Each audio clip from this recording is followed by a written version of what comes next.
सुरुवातीला गृह विभाग, राष्ट्रीय सुरक्षा, आपल्या राज्याची सुरक्षा आणि हिंदुत्ववादी सरकार आहे. मंत्री महोदय ऐकत असते, गृहराज्यमंत्री होते इथं. नाही, तुम्ही लिहा, उत्तर द्यायचं. अध्यक्ष महोदय, आपल्या महाराष्ट्राचे आराध्य दैवत छत्रपती शिवाजी महाराज आणि आपल्या तमाम महाराष्ट्रातल्या सर्व जनतेची कुलस्वामिनी आई तुळजाभवानी. अध्यक्ष महोदय, 1659 विजापूरचा एक सरदार अफजल खान तुळजापूर पंढरपूर मार्गे छत्रपती शिवाजी महाराजांच्या स्वराज्यावर स्वारी करून ते स्वारी आली होती. येताना वाटेत त्यांनी तुळजापूरला पंढरपूरला मंदिराची तोडफोड करण्याचं, त्यासाठी मंदिरं नष्ट करण्यासाठी त्यांनी प्रयत्न केले. त्यावेळेस तुळजापूरला सुद्धा त्यावेळेस त्यांनी तुळजाभवानी मूर्तीला नुकसान पोहोचवण्याचा प्रयत्न केला होता. परंतु अध्यक्ष महोदय, त्यावेळेस तिथल्या स्थानिक पुजाऱ्यांनी, तुळजापूरकरांनी त्या मूर्तीचं रक्षण आदिलशहाच्या फौजेपासून केलं होतं आणि मूर्ती सुरक्षित ठेवली होती. पण आता हिंदुत्ववादी सरकार आहे. आता तुळजापूर सुरक्षा धोक्यात आली. अध्यक्ष महोदय, कशी आली? अध्यक्ष महोदय, केंद्र सरकारने 2024 मध्ये 7 मार्च 2024 ला, मंत्री महोदय ऐका, 7 मार्च 2024 ला एक राजपत्र काढलं आणि त्यात चायनीज कंपन्यांना सीसीटीव्हीच्या बंदी आणली. कशासाठी बंदी आणली? की याचे सर्व्हर चायनामध्ये आहेत, ह्याचा डेटा लीक होऊ शकतो. ते सर्व्हर चायनामध्ये असल्यामुळे भारत सरकारने त्याला बंदी आणली.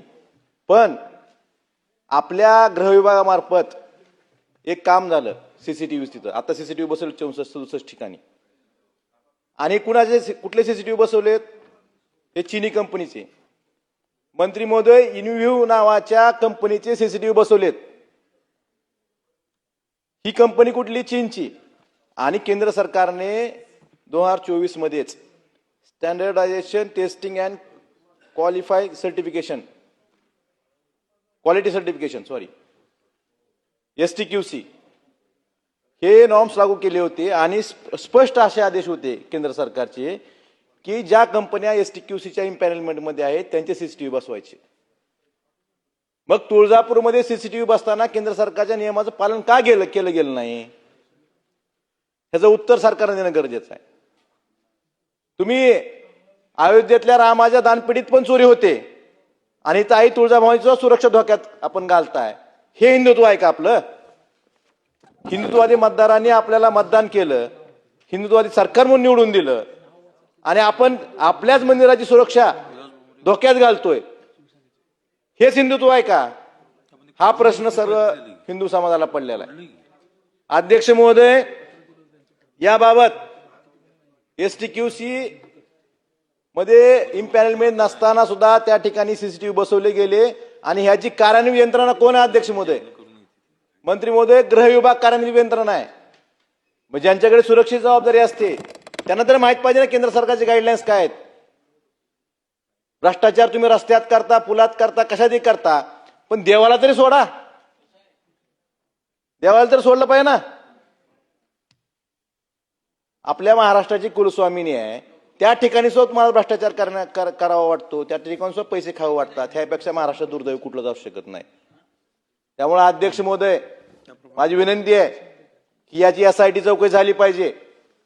आणि यात कुणी असतील, राजकारणी असतील, अधिकारी असतील, यांना तुम्ही त्यांच्यावर कठोर शिक्षा केली पाहिजे, हीच माझी विनंती आहे. आणि मला अपेक्षा आहे की आई तुळजाभवानीच्या रक्षण त्यावेळेस पुजाऱ्यांनी आदिलशहापासून केलं होतं, आदिलशहाच्या सरदारापासून, अफजल खानापासून केलं होतं.